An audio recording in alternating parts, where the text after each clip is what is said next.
Joining me now is NewsNation political contributor Scott Bolden. Okay, Scott, we got to talk about this. So, Good what do you think about afternoon. this compact? My colleague Mae Melman makes it sound so nice and tying a bow on a package and say, listen, we're just forward thinking. The question is always whether this is illegal or not. Can you do it? It is not consistent with the Equal Protection Clause under the Constitution. It is not consistent with fair competition. Remember, these are federal dollars, right? So if you could create a class of 9 or 10 schools who say, I want to sign on to this, that I'm not going to engage in DEI, which the Supreme Court may have struck down, but the other protections under anti-discrimination law still exist.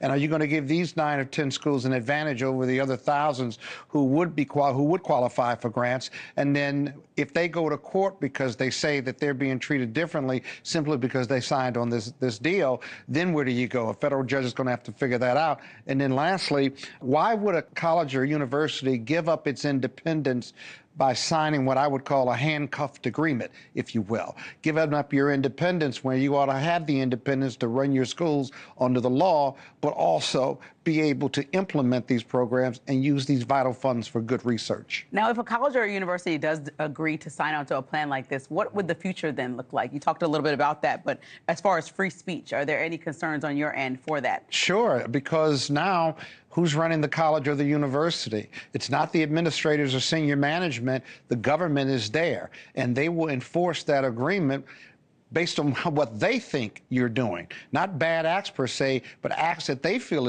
are inconsistent with that those 5 or 6 point agreement.